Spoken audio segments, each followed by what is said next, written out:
సంతోషిస్తా ఉన్నాను. కొల్లాపూర్ శాసనసభ నియోజకవర్గానికి నాకు ప్రత్యేకమైనటువంటి అనుబంధం ఉంది. ఈ శాసనసభ నియోజకవర్గం 1980లో సోదరులు స్వర్గీయ మల్లు అనంతరాములు గారు ఇక్కడ పార్లమెంటు సభ్యులుగా పోటీ చేసినప్పుడు విద్యార్థిగా ఉన్నటువంటి నేను ఈ కొల్లాపూర్ శాసనసభ నియోజకవర్గంలోనే ఇన్ఛార్జిగా ఉండి ఈ శాసనసభ నియోజకవర్గం ఊరూరు తిరిగాను నేను. ఆనాటి నుంచి ఈనాటి వరకు కూడా కొల్లాపూర్ శాసనసభ నియోజకవర్గం అంటే నాకు నిజంగా రాజకీయ పరంగా ప్రజలతో అనుబంధం మమేకం కావటం కొల్లాపూర్ నుంచే నాకు మొదలైంది. సో నా మదిర శాసనసభ నియోజకవర్గం నాకు ఎంత ఆత్మీయత ఉందో కొల్లాపూర్ శాసనసభ నియోజకవర్గంతో కూడా అంతే ఆత్మీయత అనుబంధం ఉంది నాకు. కోన్ పూస్తా హై కొల్లాపూర్ అంటే ఈరోజు సబ్ పూస్తా హై కొల్లాపూర్. అట్లాగే కొల్లాపూర్ కూడా సబ్కు పూస్తా హై కొల్లాపూర్, సబ్కు పూస్తా హై కొల్లాపూర్ అంటే అందరి బాగోగుల గురించి కూడా కొల్లాపూర్ ఈరోజు అడుగుతూ ఉంటుంది.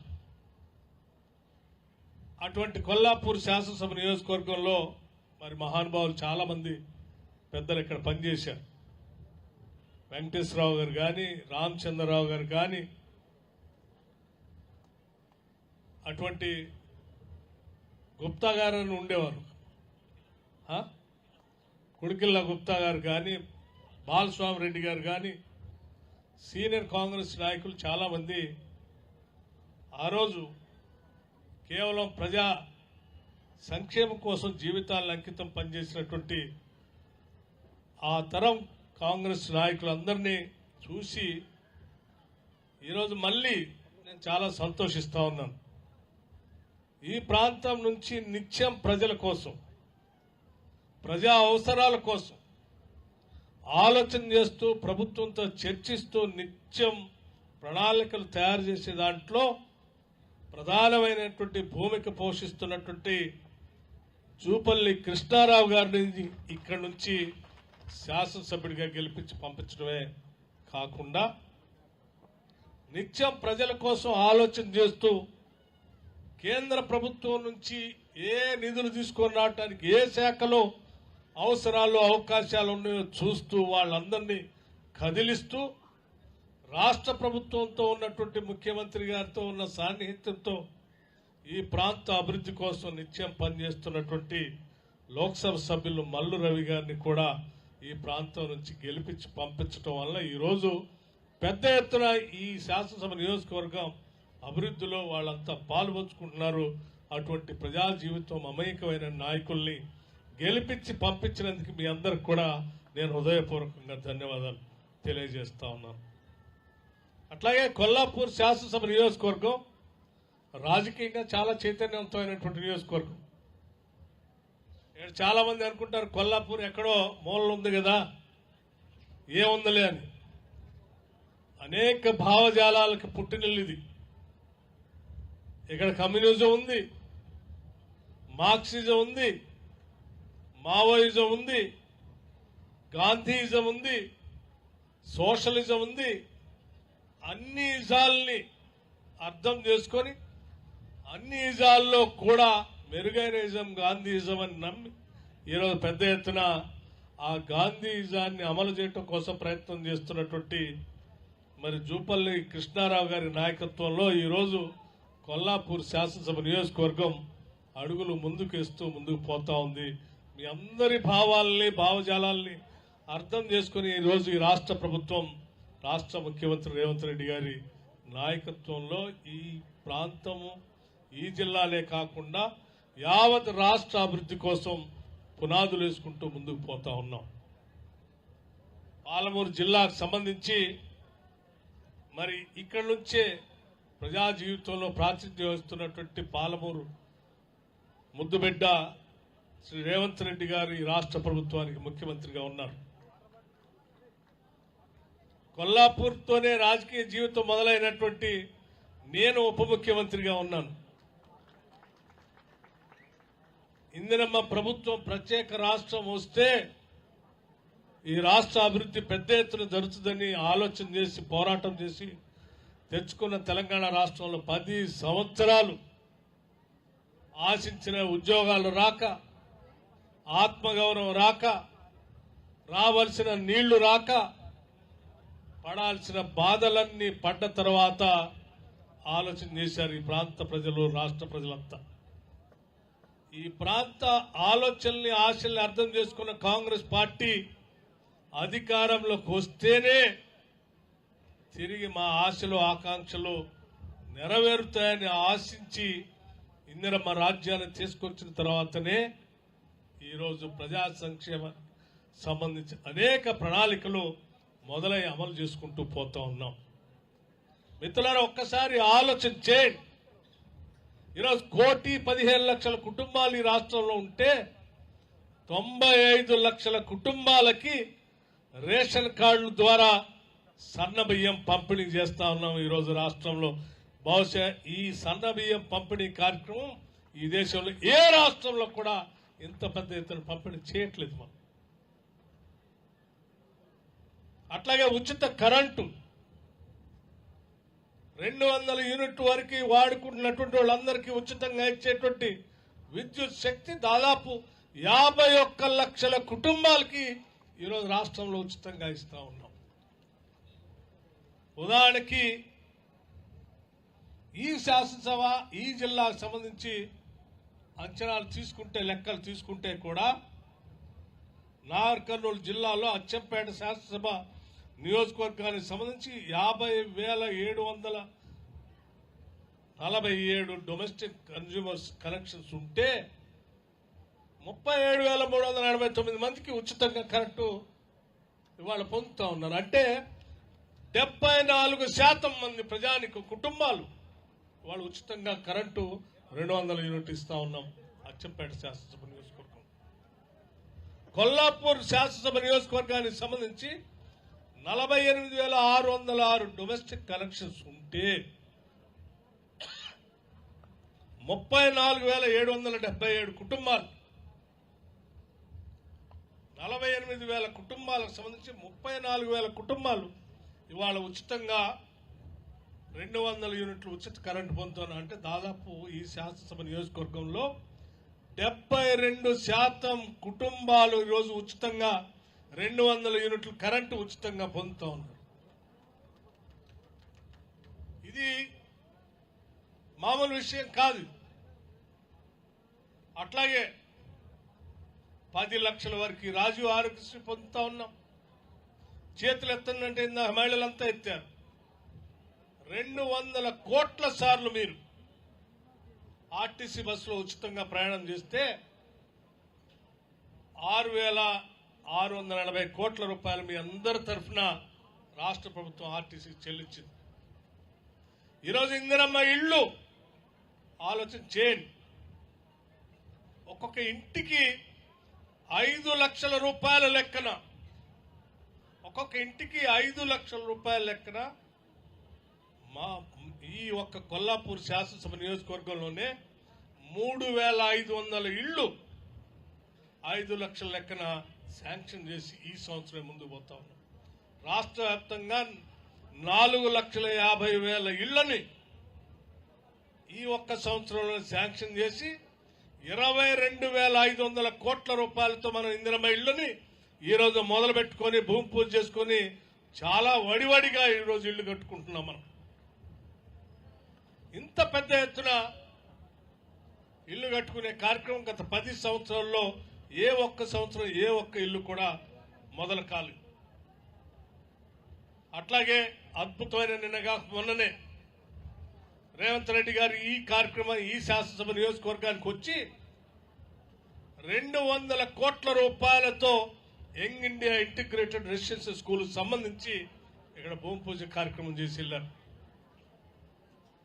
ఇప్పుడు పెద్దలు మంత్రి గారు అడుగుతా ఉన్నారు, ఒక ఐటీఐ కానీ, పాలిటెక్నిక్ కళాశాల కానీ, ఇంజనీరింగ్ కళాశాల కానీ కావాలని అడుగుతా ఉన్నారు.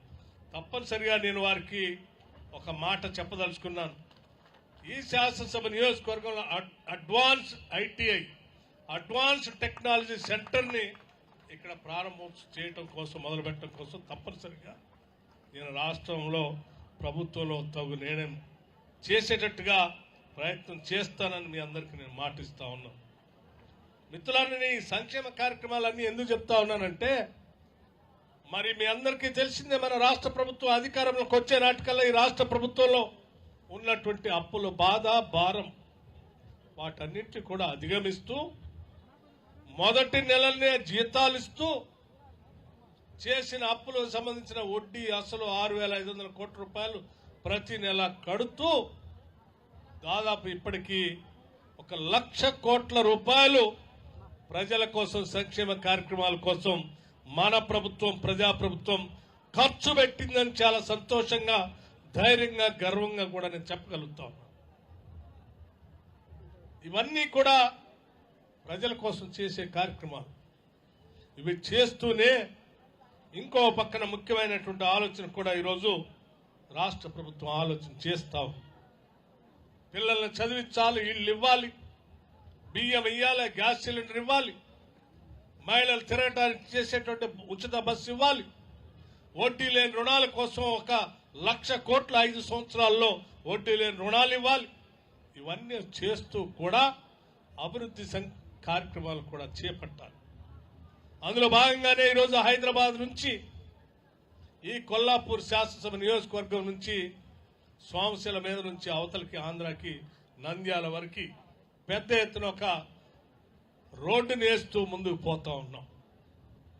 దాంతోపాటు ఈ ప్రాంత అభివృద్ధి కోసం, ముఖ్యంగా టూరిజం మంత్రిగా ఈ ప్రాంత అభివృద్ధి కోసం ఈ పరిసర ప్రాంతాల్లో నాగర్ కర్నూలు నియోజకవర్గం జిల్లాతో పాటు రాష్ట్ర వ్యాప్తంగా ఉన్నటువంటి అనేక టూరిజం ప్రాజెక్టుల సైట్లని ప్రపంచాన్ని ఆకర్షించేటట్టుగా, తెలంగాణ ప్రపంచాన్ని ఆకర్షించేటట్టుగా ఒక అద్భుతమైనటువంటి ప్రణాళిక, టూరిజం ప్రణాళికని తయారు చేసుకొని ఈ ప్రాంతం నుంచి ప్రజాప్రతినిధిగా ఉన్నటువంటి మంత్రి గారు జూపల్లి కృష్ణారావు గారు ఒక ప్లాన్ తయారు చేసి ముందుకు పోతా ఉన్నాం.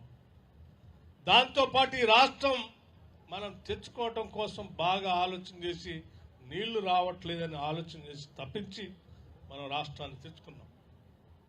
ఈరోజు అన్ని విషయాలు మనం మాట్లాడుకోవాలి. ఏ రాష్ట్రం అయితే ఏ ఉద్యోగాల కోసం, ఏ నీళ్ల కోసం, ఏ ఆత్మగౌరవం కోసం అయితే తెచ్చుకున్నామో, ఇవాళ ఆ నీళ్లు 10 సంవత్సరాలు ఈ రాష్ట్రంలో ఇటు కృష్ణానది కానీ, అటు గోదావరి నది పైన కానీ 10 సంవత్సరాలు పాలించినటువంటి టీఆర్ఎస్ ప్రభుత్వం ఒక్క ప్రాజెక్టు కూడా పూర్తి చేయలేదు.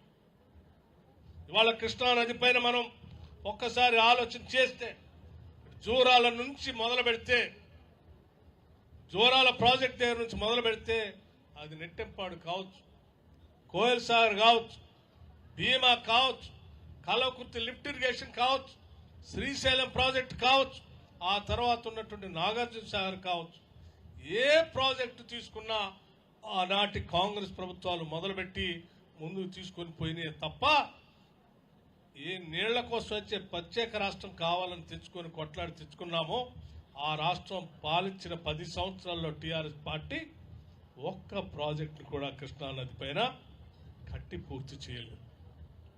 అలా చేసి ఉంటే ఈరోజు కృష్ణానది పైన ఉన్నటువంటి జల వివాదమే ఈరోజు ఈ ఇబ్బంది ఉండేది కాదు.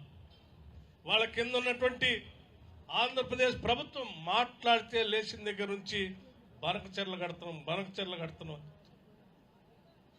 లేకపోతే నీళ్ల కోసం వాళ్ళు రకరకాలైనటువంటి కుట్రలు చేసే కార్యక్రమం నడుస్తూ ఉంది. ఇప్పుడే కృష్ణారావు గారు చెప్పారు. జూరాలకి శ్రీశైలం మధ్యలో ఉన్నటువంటి ఒక ప్రాంతంలో చిన్న అడ్డుకట్ట కడితే, అంటే ఒక డ్యాం కడితే ఒక గ్రామం కూడా మునక్కుండా ఈ ప్రాంతానికి నీళ్లు ఇవ్వటానికి అవకాశం ఉంది. జూరాలకి శ్రీశైలం మధ్యలో, అంటే రాయలసీమ లిఫ్ట్ ఇరిగేషన్ ఏదైతే పెట్టుకున్నారో ఆంధ్ర వాళ్ళు, దానికంటే పైన ఉన్నటువంటి ఈ ప్రాంతంలో మనం ఈ అడ్డుకట్ట కట్టుకుంటే నీళ్లను పెద్ద ఎత్తున మనమే తీసుకోవడానికి అవకాశం ఉంటుందని చెప్తా ఉన్నారు. ఎందుకు ఆలోచన చేయలే మీరు? 10 సంవత్సరాలు ఈ రాష్ట్రాన్ని తెచ్చుకున్నదే ఈ ప్రాంత ప్రజలకు నీళ్లు ఇవ్వటానికి కదా. ఎందుకు ఆలోచన చేయలేదంటే మీరు కేవలం ప్రాజెక్టుల పేరు మీద రీడిజైన్ చేసి దోపిడీ చేసుకుందాం అనేటువంటి ఆలోచన చేశారు తప్ప ఈ ప్రాంతానికి నీళ్లు పారిద్దాం అనేటువంటి ఆలోచన చేయలేదు. చేసి ఉండుంటే 10 సంవత్సరాల్లో అంతకుముందే మనం ఇచ్చినటువంటి జీవో ప్రకారం మొదలుపెట్టినటువంటి సర్వే చేసినటువంటి పాలమూరు రంగారెడ్డి ప్రాజెక్టునైనా కనీసం పూర్తి చేసేవాడు. పూర్తి చేయలే. పాలమూరు రంగారెడ్డి వదిలేసి వెళ్ళిపోయారు. ఇప్పుడు మనం వచ్చిన తర్వాత త్వరితగతిన ఈ పాలమూరులో రివ్యూ మీటింగ్స్ పెట్టి ఇక్కడ ఉన్నటువంటి ముఖ్యమంత్రి గారు భారీ బహిరంగ సభ పెట్టి ఈ ప్రాంత ప్రజలందరూ అనేక దశాబ్దాలుగా వెనకబడి ఉన్నటువంటి ప్రాంతం, నల్లమల్ల బిడ్డగా నేను ముఖ్యమంత్రిని అయ్యాను, ఈ ప్రాంత వాసులందరికీ కూడా నీళ్లు అందించాల్సిన బాధ్యత నాది, దయచేసి మంత్రివర్గ సహచరులంతా కూడా దీనికి సహకరించాలని బహిరంగంగా పిలిపించి ఆ పిలుపును తీసుకొని ఈరోజు పెద్ద ఎత్తున ఈ పాలమూరు రంగారెడ్డి జిల్లా సంబంధించినటువంటి ఈ ప్రాజెక్ట్ ని స్పీడ్ గా మొదలుపెట్టి తీసుకునే కార్యక్రమాన్ని ఇరిగేషన్ శాఖ మంత్రులు ఉత్తమ్ కుమార్ రెడ్డి గారు, అట్లాగే ఈ జిల్లా నుంచి ప్రాతినిధ్యం మంత్రిగా ఉన్నటువంటి జూపల్లి కృష్ణారావు గారు నిత్యం రివ్యూ చేస్తూ ఆ కార్యక్రమాన్ని ముందుకు తీసుకొని పోతా ఉన్నారు. ఇవాళ వీళ్ళు చేసినంత స్పీడ్ ని ఆ రోజే వాళ్ళు చేసి ఉన్నట్లయితే పాలమూరు రంగారెడ్డి పూర్తి అయ్యేది. కరువైన అయిపోయేది, ఏదులు అయిపోయేది, ఒట్టెం అయిపోయేది, లేకపోతే ఉద్దండాపూర్ అయిపోయేది. ఈ పరివాహక ప్రాంతం అంతా నీళ్లు పారుతూ ఉండే. ఆ తర్వాత అవసరమైతే లక్ష్మీదేవిపల్లి కూడా పూర్తి చేసుకునేవాడు. ఎక్కడున్నారు మీరు? ఏం చేశారంటే ఏమీ చేయలేదు. దీన్ని ఈ కృష్ణానది ఇట్లా ఈ రకంగా గాలికి వదిలేశారు. పోనీ గోదావరి నది పైన ఏమన్నా ప్రాజెక్టులు మొదలుపెట్టి కట్టారా అంటే గోదావరి నది పైన ఉన్నటువంటి ప్రాజెక్టులు ఎస్ఆర్ఎస్పి ప్రాజెక్టు, ఆ తర్వాత శ్రీపాద ఎల్లంపల్లి ప్రాజెక్టు, ఆ తర్వాత ఉన్నటువంటి దేవాదుల లిఫ్ట్ ఇరిగేషన్, ఆ తర్వాత ఉన్నటువంటి రాజీవ్ సాగర్, ఇందిరా సాగర్ ప్రాజెక్టులు కాంతానపల్లి, తుపాకులగూడెంతో కలిపి. ఇవి తప్ప గోదావరి మీద ఇవన్నీ ఆనాటి కాంగ్రెస్ ప్రభుత్వాలు మొదలుపెట్టి కంప్లీట్ చేసినటువంటి ప్రాజెక్టులు. మీరు వచ్చి 10 సంవత్సరాల్లో రాష్ట్ర వ్యాప్తంగా అటు గోదావరి పైన కానీ కృష్ణానది పైన కానీ మేము పూర్తి చేశాం ప్రాజెక్ట్ అని చెప్పుకోవటానికి చెప్పేటువంటి ఏకైక ప్రాజెక్టు కాళేశ్వరం ప్రాజెక్టు. ఏమైందయ్యా Kaleshwaram project? Doctor Babasaheb Ambedkar Pranahita Chevella project ని అక్కడ కట్టమనంటే 152 మీటర్ల ఎత్తులో దాన్ని తీసుకొచ్చి 100 మీటర్ల కింద తీసుకొచ్చి కట్టడమే కాకుండా 38,000 కోట్లతో అయ్యేదాన్ని 1,25,000 కోట్లు పెంచి కడితేవి. అది కుంగిపోయా, కూలిపోయా. అంటే మీరు ఆ గోదావరిలో కూడా ఏ ప్రాజెక్టు కట్టి నీళ్లను పారించినటువంటి పరిస్థితి లేదు. ఇవాళ అందుకే ఆంధ్రాలో ఉన్నటువంటి ఒక పెద్ద ఆయన మాట్లాడుతా నేను బనకచెర్ల కడతా. నువ్వు పూర్తి చేసి ఉంటే అంబేద్కర్ ప్రాణహిత చేవెళ్ల పూర్తి చేసినా, లేకపోతే దేవాదులు పూర్తి చేసినా, లేకపోతే సీతమ్మ సాగర్ నువ్వు చెప్పి రీడిజైన్ చెప్పినటువంటి సీతారాం ప్రాజెక్టు పూర్తి చేసినా, ఇవాళ ఆయన నా ఫ్లడ్ వాటర్ నీళ్ళు ఇది వృధాగా సముద్రంలో పోయే నీళ్లే కదా, పోలవరం తర్వాత వృధాగా పోయే నీళ్లే కదా, మేము కట్టుకుంటే మీకెందుకు బాధ అంటున్నాం. అవే వృధాగా పోయే నీళ్లు కాదు. మేము ఇంకా కట్టుకోవాల్సినటువంటి ప్రాజెక్టులు పూర్తి చేయకపోవటం వల్ల కిందకి నీళ్లు వృధాగా పోతా ఉన్నాయి. ఇవాళ నువ్వు ఫ్లడ్ వాటర్ నేను కట్టుకుంటా, పోలవరం తర్వాత సముద్రంలోకి పోయే నీళ్లే కదనంటే అట్లా కాదండి.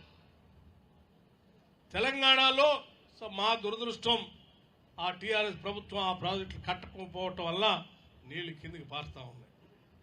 తిరిగి కాంగ్రెస్ పార్టీ వచ్చింది, మాటిస్తా ఉంది, తప్పనిసరిగా ప్రాణహిత చేవెళ్ల ప్రాజెక్ట్ ని కడతాం బాబాసాహెబ్ అంబేద్కర్ ప్రాణహిత ప్రాజెక్ట్. ఆ తర్వాత ఉన్నటువంటి ప్రాజెక్టులు కూడా కంప్లీట్ చేస్తాం. గోదావరి నీళ్లను కూడా తెలంగాణ ప్రాంతానికి పారిస్తాం. అలా పారించిన తర్వాత మిగిలినటువంటి ఫ్లడ్ వాటర్లో మీ ఒక్కళ్ళకే కాదు, నదీ పరివాహక ప్రాంతంలో ఉన్నటువంటి రాష్ట్రాలన్నిటికీ వాటా ఉంటాయి. అంటే తెలంగాణకు కూడా వాటా ఉంటుంది.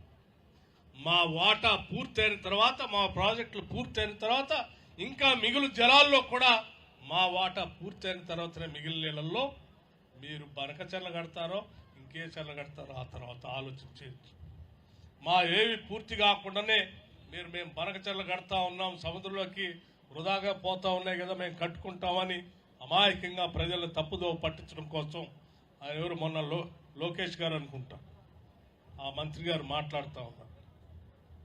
మీరంత అమాయకంగా ఏదో వృధాగా పోతున్న నీళ్లు మేము కట్టుకోవచ్చులే తెలంగాణ వాళ్ళు కావాలని అడ్డుపడుతున్నారంటే అలా తప్పుదో పట్టించే కార్యక్రమం మాత్రం చేయొద్దు అని చాలా స్పష్టంగా చెప్తా ఉన్నాం. మేము అందుకే ఇవన్నీ చేసినటువంటి దొంగలే ఈరోజు బయటకు వచ్చి బనకచెర్ల కడతా ఉంటే కాంగ్రెస్ వాళ్ళు ఏం చేస్తున్నారు. ముఖ్యమంత్రి రేవంత్ రెడ్డి ఢిల్లీ పోయి, ఉత్తమ్ కుమార్ రెడ్డి గారు ఢిల్లీ పోయి ఆడేదో చంద్రబాబు నాయుడుతోనే ఏదో లోపాయకారి ఒప్పందం చేసుకుని వచ్చారు. అందుకే వాళ్ళు బనకచెర్ల కడతా ఉన్నారు, మాకు నష్టం జరుగుతూ ఉంది, తెలంగాణను మేము రక్షించడానికి బయలుదేరామని చెప్తా ఉన్నారు. నేను అడుగుతా ఉన్నాను, ఉత్తమ్ కుమార్ రెడ్డి గారు రేవంత్ రెడ్డి గారు ఢిల్లీకి పోయారు కాబట్టే ఇవాళ బనకచెర్ల ఆగింది. లేకపోతే వాళ్ళు కట్టే వాళ్లే తెలంగాణకి నష్టం జరిగేది. 10 ఏళ్లు మీరు ప్రాజెక్టులు పూర్తి చేయలేదు కాబట్టే ఆ కింది పోతున్న నీళ్లు సముద్రంలో పోతున్న మేము వాడుకుంటామని వాళ్ళు చెప్తాం. అంటే దానికి కారణం మీరే కదా. కృష్ణానదిలో ప్రాజెక్టులు మీరు పూర్తి చేసినా వాళ్ళు అది మాట్లాడేవాళ్ళు కాదు. గోదావరిలో ప్రాజెక్టులు మీరు పూర్తి చేసి ఉన్నా ఇవాళ వాడి కింద మాట్లాడేవాళ్ళు కాదు. మీరు పూర్తి చేయకపోవటం వల్ల ఈరోజు తెలంగాణకి పెద్ద ఎత్తున ద్రోహం చేసింది మీరు. ద్రోహం చేయటమే కాకుండా మీ రాజకీయ అవసరాల కోసం మొన్న ఎప్పుడో మాట్లాడారు ముఖ్యమంత్రి రేవంత్ రెడ్డి గారు. అయ్యా కేటీఆర్ గారు దొంగతనంగా రాత్రిపూట మీరు పోయి లోకేష్ ఎందుకు కలిశారు? మీ ఇద్దరికి ఉన్నటువంటి అవగాహన ఏంటి, అండర్స్టాండింగ్ ఏంటి బయటికి చెప్పాలని అన్నారు. ఇవాళ ఆయన చెప్పింది ఇవాళ నిజమైంది. ఆయన చెప్పినట్టుగానే ఈరోజు కేటీఆర్ గారు బయటకు వచ్చేసి బనకచెర్ల కడతా ఉన్నారు, తెలంగాణకు ద్రోహం జరుగుతుందని ఈయన మాట్లాడతాడు. 4 రోజుల తర్వాత లోకేష్ గారు ఆ వృధాగా పోతున్న నీళ్లే కదా మేము కట్టుకుంటాం అంటే రాత్రిపూట మీ ఇద్దరు మాట్లాడుకొని మీరేం బనకచెర్ల అనండి, తెలంగాణ కోసం మేము రక్షించినటువంటి వాళ్ళగా ముసుగేసుకొని బయటకు వచ్చి మాట్లాడతాం, మళ్ళీ కాంగ్రెస్ వాళ్ళకి ఏదో చెప్పొచ్చులని మీరు అనుకుంటున్నారేమో. తెలంగాణ ప్రజలు చాలా తెలివైనటువంటి వాళ్ళు.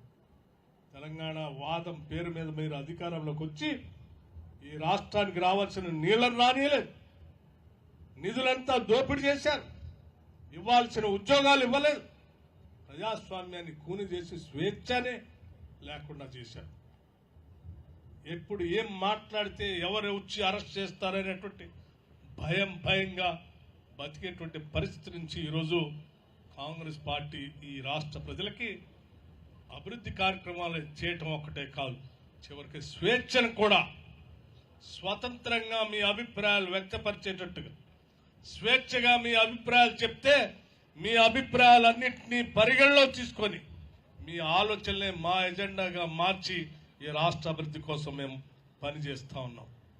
ఈ పని జరగొద్దని, ప్రజలకి మేలు జరగొద్దని, ప్రజల పైన కుట్ర చేస్తూ ఈరోజు టీఆర్ఎస్ నాయకత్వం కూడబలుక్కొని అటు బీఆర్ఎస్ ఇటు టీఆర్ఎస్ అటు టీడీపీ అందరూ కూడబలుక్కొని తెలంగాణ మీద కుట్ర చేసే కార్యక్రమం చేయబోతా ఉన్నారు. ఈ కుట్రలకి కాంగ్రెస్ ప్రభుత్వం కానీ తెలంగాణ ప్రజలు కానీ మరొక్కసారి మోసపోవటానికి సిద్ధంగా లేరు. మేము తప్పనిసరిగా మా నీళ్లని మేము ఎట్లా తెచ్చుకోవాలో మాకు తెలుసు. మా నీళ్లు మా ప్రాజెక్టులు పూర్తి అయ్యేంత వరకు నీ బనకచెర్ల లేదు, నీ బెనకచెర్ల లేదు. నేను ఇంకో మాట కూడా చెప్పదలుచుకున్నాం. ఇదే వేదిక నుంచి ఆనాడు ఈ రాష్ట్ర విభజన జరిగేటప్పుడు పోలవరం కడితే ఖమ్మం జిల్లాలో ఉన్నటువంటి 2 లక్షల అమాయక గిరిజనులు ముంపుకు గురై నీళ్లలో మునిగిపోతారు. అది కట్టడానికి వీల్లేదు, మా 2 లక్షల గిరిజనుల భూములు ఇవ్వటానికి వీల్లేదని ఆనాడు శ్రీమతి సోనియా గాంధీ గారిని కాంగ్రెస్ నాయకత్వం కలిసి అడిగితే ఆ ముంపుకు గురయ్యేటువంటి 7 మండలాలని చట్టంలో తీసేసి తెలంగాణకి న్యాయం చేశారు. రాష్ట్ర విభజన జరిగిన తర్వాత టీఆర్ఎస్ ప్రభుత్వం Bharatiya Janata party కుమ్ముక్కై ordinance issue చేసి తెలంగాణకు సంబంధించిన 2 లక్షల మంది అమాయక గిరిజనులు మునిగిపోయేటట్టుగా మీరు ఆర్డినెన్స్ ఇస్తే కూడా 10 సంవత్సరాలు నిద్రపోయారు. ఈ రోజు మళ్ళీ మేము అడుగుతా ఉన్నాం, మా 2 లక్షల ఎకరాలు ముంపు గురి కాకుండా మీరు పోలవరం కట్టుకోండి. పోలవరం కట్టుకునే క్రమంలో మా 7 మండలాల్లో ఉన్నటువంటి 2 లక్షల ఎకరాలకు సంబంధించిన అమాయక గిరిజనులు మునుగుతా ఉంటే చూస్తూ ఊరుకోవటానికి మేము సిద్ధంగా లేము. తప్పనిసరిగా ఆర్డినెన్స్ సంబంధించి మేము ప్రశ్నిస్తాం.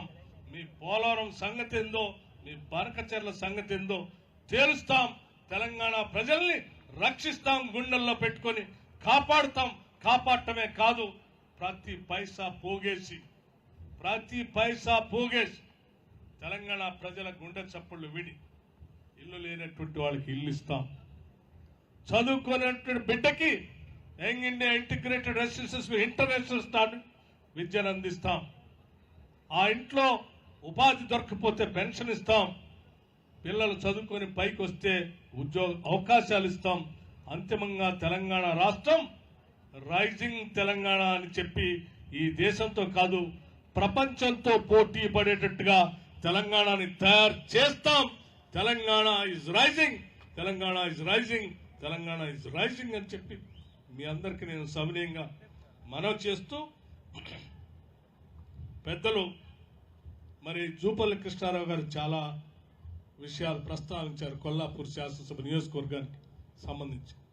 తప్పనిసరిగా అవన్నీ ప్రజల అవసరాలకు సంబంధించినే.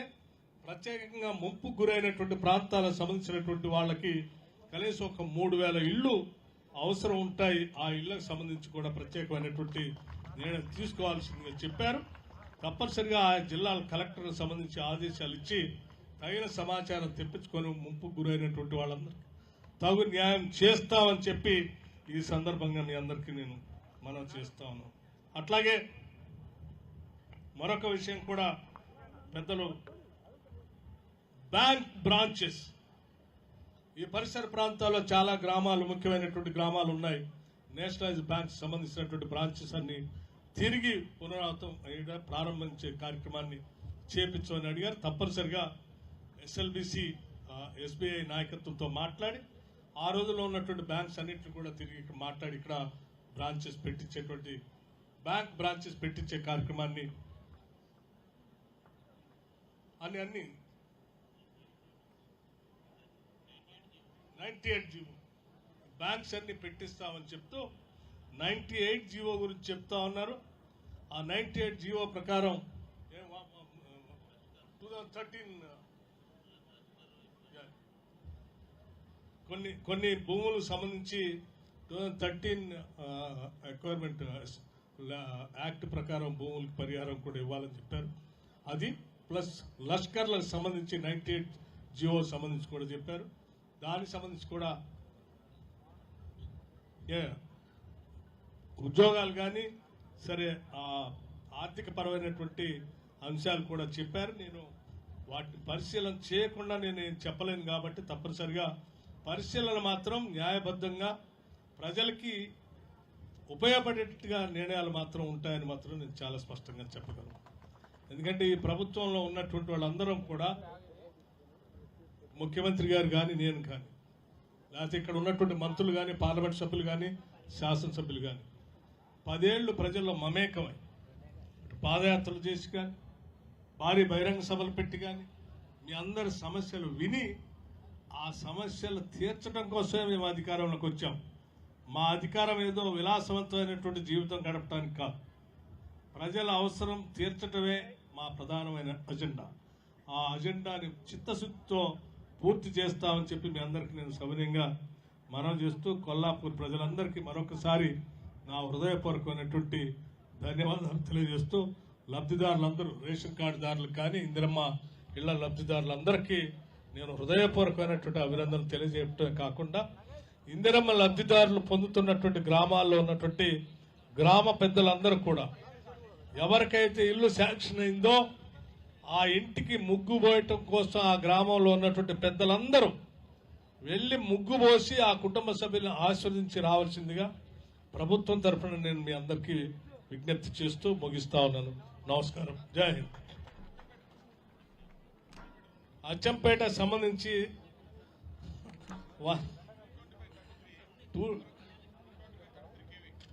225-30 డివిజన్ ఆఫీస్ ఒకటి అచ్చంపేటలో ఎనర్జీ శాఖ సంబంధించి ఎస్పీడీసీఎల్ సంబంధించి డివిజన్ ఆఫీస్ కావాలని అడిగారు. వారు దానికి సంబంధించి 5 ఎకరాల స్థలాన్ని కూడా సేకరించి పెట్టారని చెప్పి తప్పనిసరిగా దాన్ని శాంక్షన్ చేస్తాను. అట్లాగే 220/33 kV సబ్ స్టేషన్ అమరాబాద్లో కావాలని అడిగారు. దాన్ని కూడా ఇప్పటికే శాంక్షన్ చేసాం. కొద్ది రోజులు వచ్చి భూమి పూజ కూడా చేస్తానని చెప్పి వారికి మాటిస్తా ఉన్నాను. నమస్కారం.